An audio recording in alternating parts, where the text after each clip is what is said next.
Bonjour, bonjour et bienvenue. Je suis contente de vous retrouver aujourd'hui pour aborder un thème qui, je pense, est important pour vous, qui est comment garder l'équilibre de couple lors de l'arrivée d'un enfant. Alors on sait bien que voilà, c'est un petit parcours parfois un peu compliqué, mais on n'en parle pas beaucoup. Et donc aujourd'hui, j'avais envie d'aborder ce sujet-là avec vous. Alors pour ceux qui ne me connaissent pas, je m'appelle Marjorie Payfer, je suis coach en harmonie familiale et fondatrice des Gardiennes de l'Harmonie. Et donc, si vous avez envie de rejoindre ce beau mouvement des Gardiennes de l'Harmonie, ben, vous retrouverez le lien sous la vidéo. Alors, aujourd'hui, donc, on va parler équilibre de couple lors de la venue d'un enfant. Et d'abord, j'ai envie de refaire un peu le parcours avec vous, de finalement, ben, on rencontre quelqu'un. Et lorsqu'on rencontre quelqu'un, on est vraiment dans une phase un peu lune de miel comme ça, où on fait tout pour l'autre, on a envie que tout se passe bien et donc on fait plein de choses. Il y a vraiment un espèce d'état de fusion comme ça. Et puis, à un moment donné, bah, chacun va reprendre sa place, va retrouver son authenticité. Et c'est là que la période de compromis va commencer à s'activer. Et quelque part, on va réapprendre chacun à prendre sa place et être accepté pour qui on est vraiment. Et puis, ben, quand on a un bel équilibre comme ça de couple, ben, on a peut-être l'envie à un moment donné d'avoir un enfant. Et donc, on va mettre en place ce projet qui nous tient vraiment à cœur. Et donc, lorsqu'un nouveau-né arrive, ce qui se passe, c'est que l'équilibre qu'on avait pris du temps à construire, finalement, en une nuit, on va dire, ou une journée, du jour au lendemain, on se retrouve avec un petit bout. Et c'est vrai que ça change beaucoup de choses et que du coup, l'équilibre qu'on avait mis du temps vraiment à mettre en place, eh bien, il est, je veux dire, en un instant complètement déséquilibré. Et c'est normal, puisque finalement, on se retrouve du jour au lendemain, quand c'est le premier, on se retrouve parent. Et de là déjà, c'est de la nouveauté, parce que finalement, on n'a pas de mode d'emploi, il n'y a pas d'école pour devenir parent. Donc du jour au lendemain, on change d'identité, on doit apprendre à s'organiser, à faire plein de choses qu'on ne faisait pas auparavant. Et puis ce qu'il y a aussi, c'est que ça peut réveiller aussi quelque chose en nous de finalement par rapport à nos propres relations avec nos parents. En tout cas, moi, quand j'ai eu mon premier petit chou dans les bras, c'est vrai que quand j'ai ressenti tout l'amour que j'avais pour lui et que j'ai pour lui, quelque part, ça m'a vraiment questionné aussi de moi, ma propre relation avec mes propres parents. Et donc, c'est tous des chamboulements qui sont tout à fait normaux, mais qui finalement, ça fait aussi le déséquilibre. Et donc, ce que j'ai envie de vous partager aujourd'hui, c'est vraiment 4 choses qui me semblent importantes à préparer avant la venue d'un enfant, pendant les 9 mois qui précèdent la naissance, et qui, je pense, peut vous aider une fois que l'enfant est là, de pouvoir voilà, que votre équilibre de couple soit vraiment maintenu. Alors, la première chose, c'est finalement c'est l'anticipation. Et déjà se rendre compte qu'entre les hommes et les femmes, il y a une grosse différence. Je veux dire, pour nous, les femmes, quand on a ces 9 mois-là, on a déjà, c'est vraiment très concret pour nous, puisqu'on a déjà l'enfant qui est dans notre ventre, on le sent bouger, donc c'est vraiment du concret. Et c'est vrai que pour les papas, c'est un peu moins concret. Alors c'est vrai qu'il y a des choses, par exemple l'autonomie, qui permet d'avoir ce contact avec le bébé et de créer déjà la relation durant la grossesse. Mais voilà, pour une femme, c'est vraiment beaucoup plus concret. Et donc, c'est important d'anticiper la venue de l'enfant pour le couple. Et donc, c'est vrai qu'on est dans les choses à préparer, de faire la chambre, de mettre les couleurs, d'avoir les vêtements qu'il faut, de préparer sa valise pour aller à la maternité, enfin, toutes ces choses-là. Et c'est vrai qu'on est fort dans ce concret-là. Et c'est rare quand finalement on se dit finalement comment ça va se passer pour nous dans notre couple. Et ce que j'avais donc envie de d'attirer votre attention, c'est que la première clé, c'est vraiment d'anticiper comment on va finalement gérer l'avenue de l'enfant. Et pour ça, c'est vrai que quand c'est le premier, les réponses qu'on va donner, c'est sûr que vous ne pourrez pas être sûr, mais quelque part, ça pourra vous donner des balises auxquelles vous référez lorsque l'enfant sera là et dire ah oui, tu te souviens, on avait dit ça et c'est vrai qu'on avait pensé plutôt faire comme ça, etc. Et donc ça vous donnera déjà une manière de fonctionner qui finalement vous aidera quand vous serez dans le rush, la fatigue, donc de tout ça. Et donc, les questions que pour anticiper, que j'ai envie de vous amener à vous poser, c'est sera-t-il possible de se retrouver à deux à certains moments? Comment vous allez faire pour gérer la fatigue? Qui prendra le relais si c'est nécessaire? Comment vous allez faire pour prendre les relais à un moment donné? Qui va se relever la nuit? Quel temps prendrez-vous pour votre couple un petit peu tous les jours? Et donc déjà pouvoir anticiper ces questions-là, c'est important parce que ça vous donne déjà un peu une idée de comment vous allez vous organiser. Ensuite, ce qui est important aussi, c'est une fois que l'enfant est là, donc la deuxième clé, c'est d'avoir confiance.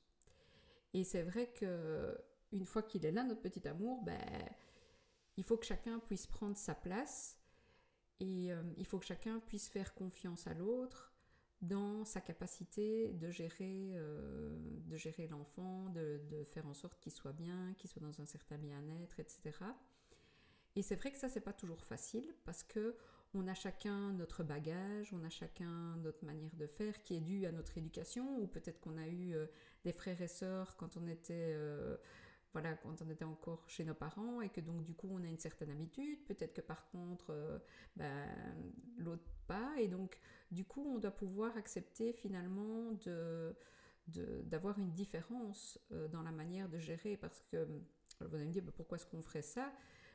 C'est important parce que ça permet à chacun de prendre sa place de parent.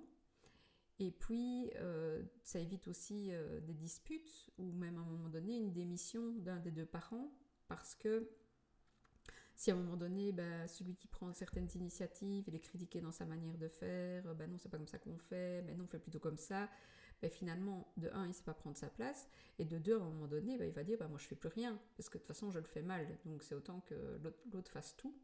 Et donc, évidemment, c'est pas trop le but pour l'équilibre de couple d'agir comme ça. Et donc, finalement, il faut pouvoir laisser à l'autre le droit de faire les choses à sa manière. Alors, si vous êtes dans cette situation-là où vous vous rendez compte que peut-être vous avez un peu du mal à accepter comment votre compagnon fait les choses avec votre petit bout, la question à se poser, c'est de savoir qu'est-ce qui me dérange vraiment dans le comportement? Et est-ce que c'est la manière de le faire? Est-ce que c'est un souci pour l'enfant de dire finalement est-ce qu'il y a un risque pour l'enfant de faire comme ça?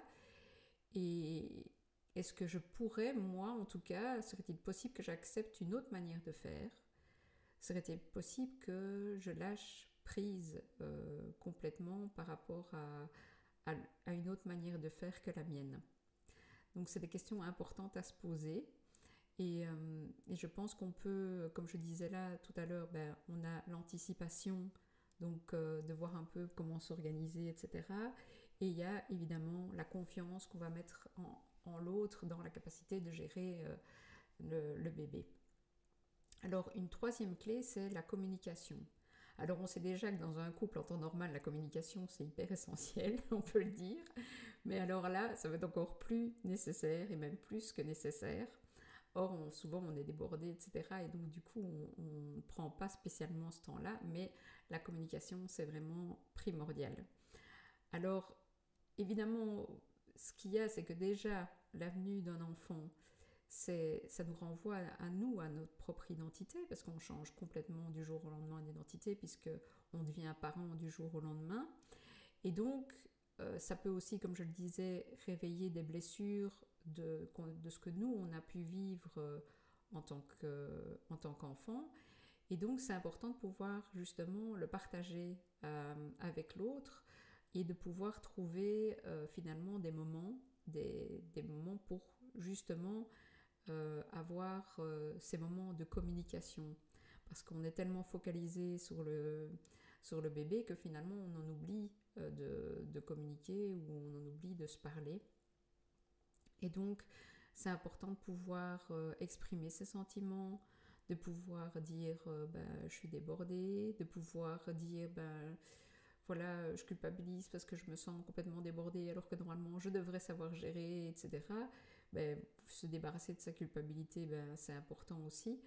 Et donc de pouvoir justement avoir ces moments dans la journée où on partage à la fois évidemment ce qu'on a peut-être eu un peu plus difficile, pouvoir dire tiens toi t'aurais fait comment, etc. Et pouvoir aussi évidemment partager les petits moments de bonheur qu'on a dans la vie de notre bébé, d'avoir ses premiers gazouillis, de lui avoir donné son bain, de l'avoir vu rire. Donc tout ça c'est des moments magiques, donc c'est chouette aussi de pouvoir se les partager. Et donc si jamais au niveau de la communication vous vous rendez compte que y a pas, que c'est compliqué, que justement la communication n'est pas là, eh bien vous pouvez vous poser quelques questions qui sont à quel moment la communication elle a été rompue. Est-ce que finalement c'est une question de temps? Est-ce qu'on a fixé un moment dans la journée où on se retrouve et où on a l'occasion d'échanger? Si on n'a pas à ce moment-là, comment on va le créer? Comment on va trouver cet espace pour se parler?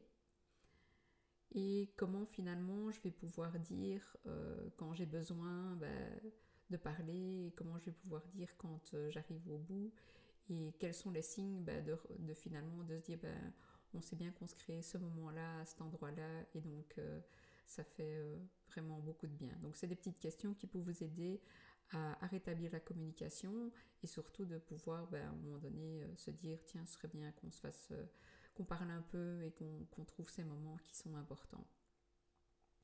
Alors la quatrième clé c'est l'équilibre. Alors l'équilibre d'un couple, comme je disais, ça se construit déjà au départ quand on n'est rien qu'à deux. Et c'est vrai qu'il y a un gros déséquilibre qui se crée lorsque l'enfant arrive, mais c'est normal, dans la vie tout change. Et donc c'est normal à un moment donné d'avoir ce déséquilibre-là. Et finalement, c'est de pouvoir se dire, voilà, l'équilibre il est un peu mouvement. Il évolue parce que chacun dans le couple évolue. Et donc de savoir accepter justement le fait que il y a ce déséquilibre qui peut se créer.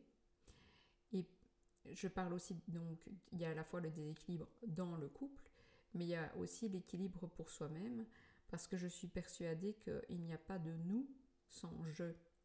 Et donc, si déjà moi je ne suis pas bien personnellement, c'est très compliqué d'avoir une relation de couple où je suis bien aussi. Donc, il faut pouvoir justement se ressourcer à certains moments, trouver des moments où on peut avoir des moments de seul ou avec un copain, une copine, ou donc des moments vraiment pour se ressourcer en tant que personne, pour justement garder cet équilibre interne qui permettra aussi d'avoir cet équilibre dans le couple. Et finalement, quand on est une gardienne de l'harmonie, il y a cette attention et cette vigilance qui est de dire tiens, il y a quelque chose qui se passe, je vois que ça ne va pas, qu'est-ce que je vais faire pour ça, comment je vais gérer ça, et de pouvoir justement faire la distinction entre ce qui est une réelle responsabilité de l'autre. Donc est-ce que c'est parce que je m'énerve parce que c'est l'autre qui vraiment fait des choses qui ne vont pas, ou est-ce que finalement ce sont des blessures à moi qu'on vient réveiller parce que voilà c'est tout nouveau d'avoir un petit bout, et donc c'est des questions vraiment à se poser, et de pouvoir donc trouver des astuces pour garder la joie, le rire, des moments de complicité et des moments d'échange. Et les questions qu'on peut se poser si jamais on a des difficultés, c'est que puis-je faire pour moi pour garder mon équilibre intérieur? De quoi ai-je besoin? En quoi mon ou ma partenaire pourrait me soutenir là-dedans? et comment puis-je lui demander son aide gentiment. Donc voilà. En tout cas, c'est sûr que j'avais envie donc de partager ce comment garder l'équilibre de couple lors d'un arrivée d'un enfant. Et c'est vrai que le fait d'abord d'anticiper l'avenue de ce petit bout-là, de pouvoir faire confiance à l'autre dans sa manière d'être parent, de pouvoir communiquer un maximum et de veiller à son équilibre à la fois intérieur et dans le couple, ben c'est ça qui fait qu'on peut, à ce moment-là, même si ce n'est pas facile tous les jours, ben qu'on peut en tout cas garder cet équilibre-là et le maintenir pour que tout se passe bien. Alors voilà, c'était le sujet du jour. J'espère que ça vous parle, j'espère que ça vous aidera si vous êtes en plein rush d'épuisement, de fatigue avec un nouveau petit bout. Et donc, si vous pensez que ça pourrait aider quelqu'un, n'hésitez pas à partager avec d'autres parents.